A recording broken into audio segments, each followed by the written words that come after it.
राधे राधे बच्चों, आज हम करेंगे क्लास 10 चैप्टर 9 का 13th क्वेश्चन में आपको कह रहा है as observe from the top of a 75 metre high light house from the sea level the angle of depression of two ships are 30 and 45।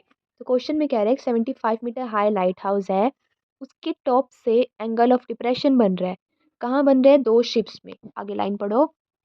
If one ship is exactly behind the other, मतलब अगर एक आगे है तो एक उसके बिल्कुल ठीक पीछे है। ठीक है, ऑन द सेम साइड मतलब एक ही तरफ, लाइट हाउस के एक ही तरफ। Find the distance between the two ships. इसके मैंने एक तरफ मतलब मैंने राइट साइड दो शिप ले ली, एक इधर ले ली और एक इधर ले ली। ठीक है, उसमें एंगल ऑफ डिप्रेशन बना रहा है कितना? 30 और 45। अब तुम्हें पता नहीं है कहाँ 30 बनेगा कहाँ 45 बनेगा, तो देखो मैंने एंगल ऑफ डिप्रेशन बना दिया, यहाँ 45 और यहाँ 30।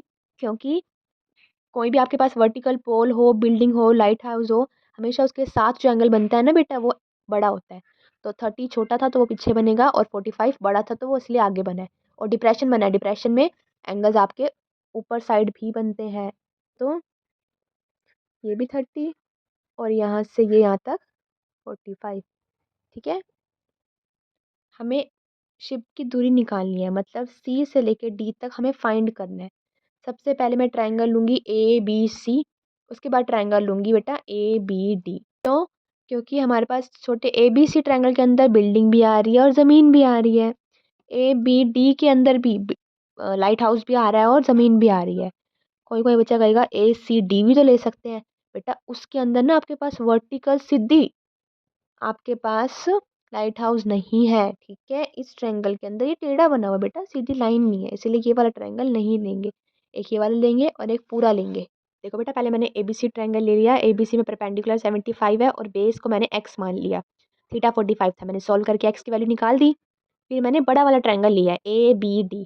ABD के अंदर परपेंडिकुलर तो सेम ही है 75। ठीक है, और इस बार बेस बेटा पूरा मैंने y ले लिया। ठीक है, यहाँ से मैंने y की वैल्यू निकाल दी है। अब लास्ट में ना हमें शिप के बीच में डिस्टेंस बोला था, तो एक शिप मेरी C है और एक शिप D है, तो इन दोनों के बीच में हमें डिफरेंस निकालना था, सॉरी डिस्टेंस निकालना था। तो मैंने पूरे y में से x को माइनस कर दिया, BD में से BC को माइनस कर दिया। BD हमारा y है, BC x है, यहाँ से मैंने इनको माइनस कर दिया। देखो 75√3 माइनस 75, दोनों में 75 कॉमन है, 75 मैंने कॉमन ले लिया। 75√3 में 75 कॉमन आ गया, इधर से √3 बचा।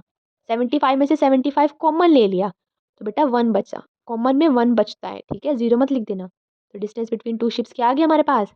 75√3 - 1। इस क्वेश्चन में कोई भी डाउट हो कमेंट्स में पूछना, मैं सॉल्व कर दूंगी। ओके।